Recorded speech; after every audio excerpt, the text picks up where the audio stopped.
ரகுபதி அம்மா கிட்ட ரெசார்ட்ல சிதம்பரத்தினால நடந்த பிரச்சனை எல்லாத்தையுமே சொல்லிட்டாரு போல. அம்மாவும் இந்த உண்மையை நீங்க என்கிட்ட சொன்னதுல எனக்கு எந்த வருத்தமும் இல்ல.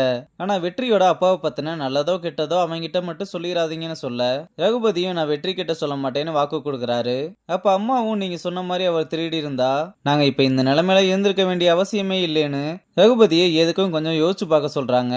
அப்ப தங்கச்சிக்காரி வந்ததும் அம்மாவும் ரகுபதியை அறிமுகப்படுத்தி வைக்கிறாங்க. ரகுபதியும் உங்க 2 பேருக்காக உங்க அண்ணன் ரொம்ப கஷ்டப்பட்டு உழைக்கிறான். அத நான் என் கண் கூட பாக்குறேன். அவன் ரொம்ப நல்ல பையன்னு சொன்னதும் உடனே தங்கச்சிக்காரி யாரு அவனா நல்ல பையன்னு கேக்குறா. அம்மாவும் நீ சொன்னாலும் சொல்லலைனாலும் அவன் நல்ல பையன் தாண்டின்னு கொஞ்ச நேரம் வெயிட் பண்ணுங்க சாப்பிட்டு போலாம்னு சொல்ல, இல்ல நான் இப்ப கிளம்புனாதான் வீட்டுக்கு சரியான நேரத்துக்கு போக முடியும். கண்டிப்பா நான் இன்னொரு நாள் வந்து சாப்பிட்டு போறேன்னு சொல்றாரு. இங்க வெற்றி ஐசு பின்னாடியே ஓடி வந்து தெரியாம பண்ணிட்டேன் ப்ளீஸ் மன்னிச்சுக்கோங்கன்னு மன்னிப்பு கேட்க, நான் உன்னை அவ்வளவு நம்பினேன் வெற்றி. ஆனா கூடவே இருந்துகிட்டு எவ்வளவு தெளிவா டிராமா பண்ணி ஏமாத்திருக்க. உன்னை பத்தி தெரியாம உன் கூட பழகிட்டேனேன்னு எனக்கு கேவலமா இருக்கு. உன்னெல்லாம் என்ன சொல்றதுனே தெரியலன்னு விறுவிறுன்னு கிளம்ப, வெற்றியும் முடிஞ்ச அளவுக்கு அவனோட சூழ்நிலையை எடுத்து சொல்ல ட்ரை பண்றா. ஆனா அதை எதையுமே காதுல வாங்கிக்காம கிளம்பிடுறா. அப்புறம் நம்ம வெற்றி பசங்களை கூப்பிட்டு இனிமேல் நம்ம இந்த மாதிரி பண்ணிக்கிட்டு இருக்கிறது சரியா வராதுன்னு தோணுதுன்னு சொல்ல, டே அதான் ஐசு சொல்ல மாட்டான்னு சொல்றேல அப்புறம் என்ன. இல்லடா ஐசு என்கிட்ட பேசிட்டு போனதுக்கு அப்புறம் எனக்கு என்னமோ இது சரியா வரும்னு தோணல. இனிமேல் நம்ம இதை பண்ண வேணாம்னு கட் அண்ட் ரைட்டா சொல்லிடுறான். அங்க கட் பண்ணா மீட்டிங்ல இன்வெஸ்டர்ஸ் எல்லாம் நீங்க கொடுத்த ஐடியா ரொம்ப நல்லா இருக்கு. ஆனா இது மட்டும் பத்தாது. நம்ம இதை எப்படி ப்ரமோட் பண்ண போறோம், எப்படி நம்ம இதை எல்லாருக்குமே டெலிவரி பண்ண போறோம்னு கேக்குறாங்க. அதுக்கு ராஜனும் மார்க்கெட்டிங் டீம் கிட்ட பேசியிருக்கோம், டெலிவரிக்கும் சொல்யூஷன் கிடைச்சிரும்னு சொல்றான். அப்ப எல்லாருமே நெடுமாறன் கிட்ட ஒப்பீனியன் கேட்க, நெடுமாறனும் அந்த பாக்ஸை எடுத்து பார்த்து இது ஆர்ஆர் ரெசார்ட்டோட ரெசிபின்னு சொல்ல, என்ன சார் சொல்றீங்க, நாங்க அப்படி ஒன்றும் மென்ஷன் பண்ணவே இல்லையேன்னு சொன்னா, ஓ அப்படின்னா இது என்ன இலவு, இது என்னோட ரெசிபி தானே. ஆனா இதுல ஆர்ஆர் ரெசார்ட்டோட ரெசிபின்னு போட்டிருக்கு. இங்க ஆர்ஆர் ரெசார்ட் லேண்ட்மார்க்னா இங்க நெடுமாறன் தான் பிராண்டுன்னு ரொம்ப அழுத்தமா சொல்றான்.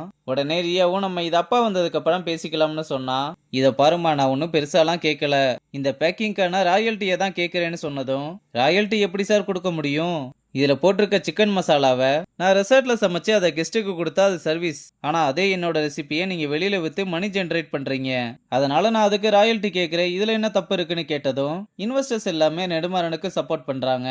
நெடுமாறனும் சரி நம்ம வந்த வேலை முடிஞ்சதுன்னு இடத்த காலி பண்றான். ஆனா ரியாக்கும் ராஜனுக்கும் நெடுமாறன் இப்படி பேசிட்டு போனதுனால என்ன பண்றதுன்னே தெரியல. இங்க விக்கி நெடுமாறன் கிட்ட நம்ம கிச்சன் பத்தின ஒரு சீரியஸான பிரச்சனைய உங்ககிட்ட மட்டும் இல்லாம எல்லார்கிட்டயுமே சொல்லணும்னு பர்மிஷன் கேக்குறான். அவரும் சரிவான்னு எல்லாரையுமே கூப்பிட்டு உங்க எல்லார்கிட்டயும் விக்கி ஏதோ ஒரு முக்கியமான விஷயத்த பத்தி பேசணுமான்னு சொல்றாரு. ஆனா விக்கி எதையுமே பேசாம மொபைலை மட்டும் எடுத்து கொடுக்க, அவரும் அதை வாங்கி என்னன்னு பார்த்தா வெற்றி யாருக்கும் தெரியாம சமைச்சுக்கிட்டு இருந்த வீடியோ பிளே ஆகுது. அதை பார்த்ததுமே நெடுமாறன் கோவத்தோட உச்சிக்கே போய் அதை அடக்கி வச்சுக்கிட்டு அந்த வீடியோவை எல்லார்கிட்டயுமே பிளே பண்ணி காமிக்க சொல்றான். இதை பார்த்த எல்லாருமே சாக்காயிடுறாங்க. நம்ம ஐசு இதை பார்த்ததுமே இவங்களுக்கு எப்படி தெரியும்னு மிரண்டு போறா. அடுத்து நம்ம குள்ளங்கிட்ட காமிச்சா நம்ம பிசினஸ் நமக்கே பணம் போட்டு காட்டுறாங்களேன்னு கலைஞ்சுக்கிட்டு இருக்கான். வெற்றி நம்ம கிச்சன் டீமுக்கு மிகப்பெரிய துரோகத்தை பண்ணியிருக்கான். இது எவ்வளவு நாளா நடந்துகிட்டு இருக்குன்னு எனக்கு தெரியாது. நம்ம ஹெட் செஃப் ஐசு வீடியோ எடுத்ததுனால இதை இப்பவே தடுத்து நிறுத்த முடியும்னு சொன்னதும் இதை கேட்டதுமே நம்ம ஐசுக்கு தூக்கி வாரி போட்டுருச்சு. டேய் நான் எங்கடா வீடியோ எடுத்தேன்னு கேட்க, உடனே நெடுமாறனும் ரொம்ப சந்தோஷமா அவ பக்கத்துல வந்து உன்னை நினைச்சு நான் ப்ரௌடா ஃபீல் பண்றேன்னு சொல்லிட்டு எல்லாரும் என் பின்னாடியே வாங்கடான்னு ஒரு படையவே திரட்டிட்டு நம்ம வெற்றியோட கிச்சனுக்கு வந்துகிட்டு இருக்க. இங்க நம்ம வெற்றியும் சமைக்க கூடாதுன்னு முடிவு பண்ணதுனால எல்லாத்தையுமே எடுத்து பேக் பண்ணிக்கிட்டு இருக்கான். இங்க பார்த்தா இன்ஃபர்மேஷன் எல்லாருக்குமே பரவிருச்சு போல. ராஜன், ரியா, பாண்டி, உத்தமன்னு எல்லாருமே அங்கதான் வந்துகிட்டு இருக்காங்க. கிச்சன் டீமும் நேரா வந்து கதவை தட்ட நம்ம வெற்றியும் யாரடா வந்திருக்கான்னு திறந்து பார்த்தா வெளியே மொத்த கும்பலும் நிக்கிறத பார்த்து உறைஞ்சு போய் நிக்கிறான். நெடுமாறனும் வேகமா வந்து அவனோட சட்டையை பிடிச்சு அவனை கீழே தள்ளி விட்டு உள்ள இருக்க எல்லா பொருளையும் தூக்கி வெளியே எறிய சொல்றான். உடனே விக்கியும் ரொம்ப சந்தோஷமா அந்த வேலையை போய் பாக்குறான். அப்ப நெடுமாறனும் செம்ம காண்டுல இது எவ்வளவு நாளா நடந்துகிட்டு இருக்குன்னு வெற்றியை பிடிச்சு கணத்துல அரைஞ்சுக்கிட்டே இருக்கான். உடனே ராஜன் வேகமா வந்து அவனை தடுத்து என்னாச்சுன்னு கேட்க, வாங்க மேனேஜர் சார், இதுதான் நீங்க ரெசார்ட்டை நடத்துற லட்சணமா, இவன் என்ன பண்ணிருக்கான்னு தெரியுமான்னு கேட்டு விக்கி கிட்ட மொபைலை வாங்கி ராஜன் கிட்ட போட்டு காமிக்கிறான். அதை பார்த்ததுமே ராஜனும் ரியாவும் ரொம்ப சாக்காகிறாங்க. இங்க இருக்க செக்யூரிட்டி முதற்கொண்டு எல்லார் கண்ணுலையும் விரலை விட்டு ஆட்டி இருக்கான்.